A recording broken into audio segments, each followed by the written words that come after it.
अस्सलाम वालेकुम, बिस्मिल्लाहिर्रहमानिर्रहीम। कैसे हैं आप सब? ठीक ठाक हैं। आज हम बनाने जा रहे हैं नमकीन पराठा फल वाला। तो आइए शुरू करते हैं। इसके लिए हमें जिन जिन चीज़ों की ज़रूरत है, आटा चाहिए, छलनी चाहिए, घी या ऑयल, नमक और पानी। चलिए हम स्टार्ट करते हैं बनाना। आटे को छान लेंगे अच्छी तरह से ताकि गुठलियाँ वगैरह ना बीच में रह जाएँ, ढेलियाँ होती हैं और फिर आटा गूंदने में दिक्कत होती है। आटे को छानने लिया और उसके बाद हम इसमें थोड़ा सा ऐड करेंगे नमक। किया हमने इसमें नमक ऐड टीस्पून के बराबर।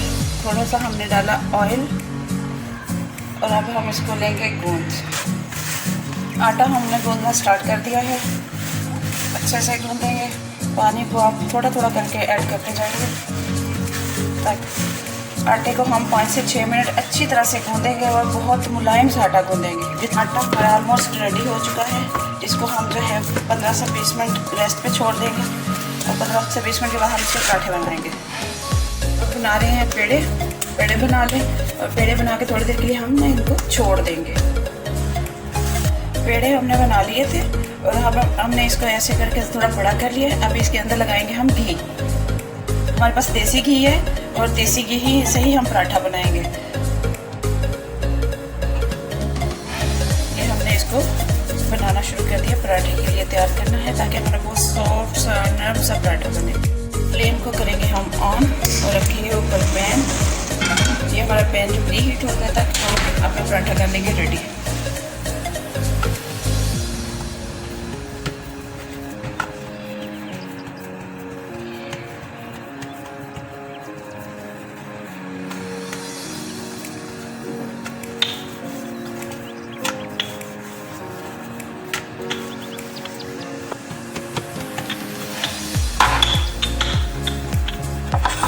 पराठा हो गया हमारा रेडी इसमें डालने के लिए। देखते हैं पैन हमारा प्री हीट हो गया कि नहीं।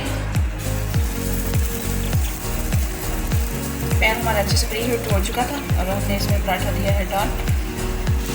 चेंज साइड को। अब हम देसी घी इसके ऊपर लगाएंगे और चूल्हा हम जो है वो नॉर्मल रखेंगे। चूल्हा हमारा जो है वो बहुत ज़्यादा जो है वो गर्म नहीं और बहुत ज़्यादा तेज़ नहीं होनी चाहिए। आँच हमारी आँच जो है मीडियम से भी कम होनी चाहिए ताकि हमारा पराठा जले नहीं। क्योंकि देसी घी है, जल जाता है, इसलिए इसे जलने से बचाना है और बहुत स्लो फ्लेम पे इसको पकाना है ताकि हमारे टेक्सचर बने।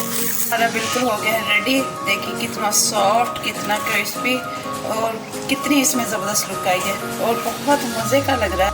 आज हमने बनाया है नमकीन पराठा बल वाला देसी घी के साथ। आपको अच्छी लगी हो रेसिपी हमारी तो शेयर कीजिएगा, लाइक कीजिएगा, सब्सक्राइब कीजिएगा और बेल आइकन को दबाना मत भूलिएगा ताकि हमारी आने वाली हर वीडियो आप तक पहुँच सके। दुआ में याद रखिएगा। अल्लाह हाफिज़।